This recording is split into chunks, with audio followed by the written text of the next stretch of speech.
Is the DJI Osmo Pocket 3 still worth it in 2026? I know with the recent hype around the Osmo Pocket 4, which just recently came out, a lot of people are trying to get it. But one thing you should also be aware of is that the Pocket 3 has also reduced in price, which actually makes it one of the best portable, best value camera you can get right now on the market, especially if you're just starting out. I have the Creator Combo, which comes with the camera itself and alongside some other accessories like the DJI Mic 2, a tripod, a battery pack, a protective case, a DJI Mic 2 windscreen. So today I'm going to break down my own pros and cons since acquiring the camera. If you're new here, hey, I'm Charles. Today we're going to be talking about the DJI Osmo Pocket 3. If you like reviews like this, leave a like and subscribe. To give you a bit of intro, the DJI Osmo Pocket 3 is a compact gimbal camera built around a 180mm sensor with a 20mm equivalent lens and an f2.0 aperture. It shoots up to 4K at 120 FPS, and if you like color grading, it supports D-Log-M and HLG. While the 3-axis mechanical gimbal helps keep the footage stable, the camera also has a 2-inch rotatable screen and it captures 9.4 MP still photos. It can also be paired with your phone or iPad using the DJI Mimo app, which allows you to handle some settings from the iPad or track the gimbal from your iPad. It also supports active track, which allows you to lock onto a subject and it will follow the movement of that subject. It has a built-in 1300 mAh battery, which can go up to 166 minutes of recording. It can charge up to 80% in 60 minutes and 100% in 32 minutes. It weighs around 179 grams and supports micro SD cards up to 512 gig. Whether you're getting the standalone camera or the Creator Combo, it doesn't come with an SD card. That's something I had to purchase separately. I use the SanDisk Extreme Pro with I think a storage of 256 gig, if I'm correct.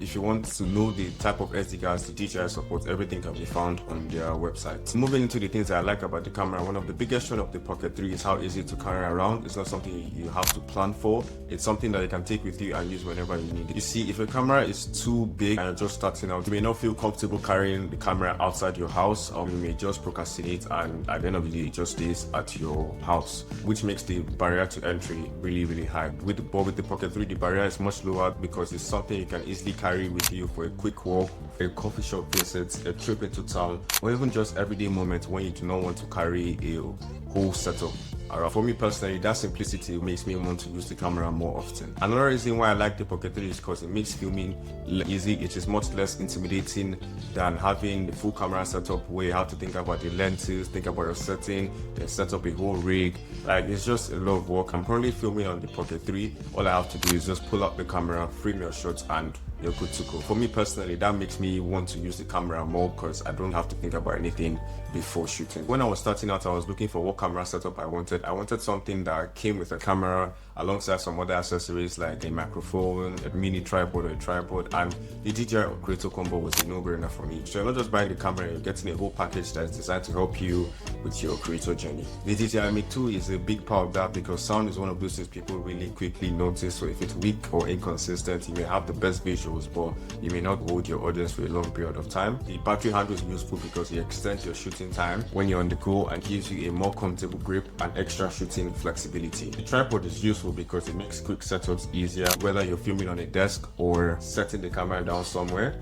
The wide angle lens, I don't have mine right now. The wide angle lens is great because it gives you a much wider angle whenever you're shooting, whenever you're vlogging or just talking to a camera like that. And the carrying bag ties everything out together because that's where you can just keep your camera and accessories and carry it wherever you go. And it's literally this big, so it's something that can enter your bag and you can be on your way. Now into audio. The DJI Osmo Pocket 3 also has a built-in audio. This is how it sounds without the DJI Mic 2 connected to it. As you can see, it's not bad. It's pretty much clear. You're pretty much hearing what I'm saying. Just because I'm in a more quiet and controlled environment. But if you take it outside, that's where you see less flexibility around shooting with just the DJI Pocket 3 without the mic. The Creator Combo comes as a big advantage because it comes with DJI Mic 2 and sound is very important to me. It can really break or make your videos. If the audio feels weak or inconsistent, you're at a risk of losing your audience quickly. Once you start thinking about getting cleaner footage, this is where the 10-bit D-Log comes into play. But before we get into that, in Pro mode, it gives you manual control over things like the white balance, the ISO, the shutter speed and aperture.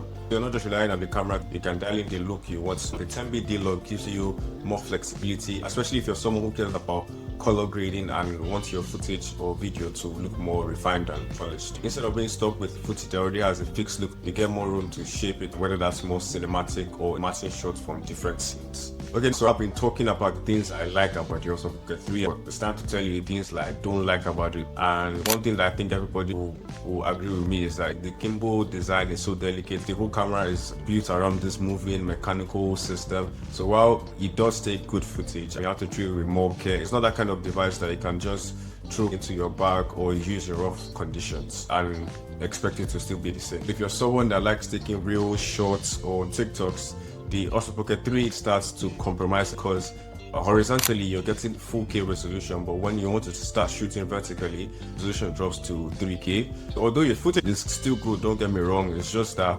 compared to your Apple or Android devices where you're getting full 4K resolution, the Pocket 3 becomes a less reliable option.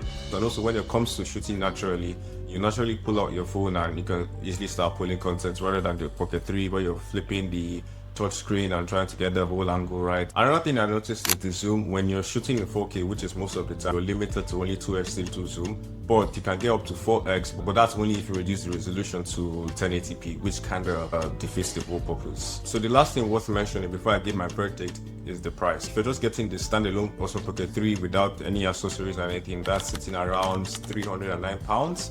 If you want the Creator Combo, that's around £369. Compared to the Creator Combo of the Osmo Pocket 4, that's around £549. That's like £180 difference. The price has actually dropped because when I got mine, it was a lot higher than that. Right now, it's sitting on a discounted price, and if you're someone on a budget, this camera I would strongly recommend you get. Looking at everything, the portability, the ease of use, the value of getting the Creator Combo, the 10-bit D-Log, and even the limitations, and also considering the price of it, I strongly feel getting the Osmo Pocket 3 is still worth it in 2026. Love to hear everything you have to say down in the comments. If you're looking for something budget friendly, not too cheap, but it's not too expensive, it's just right there in the middle, I strongly suggest getting the Osmo Pocket 3. I hope you found this overview of the Osmo Pocket 3 very useful.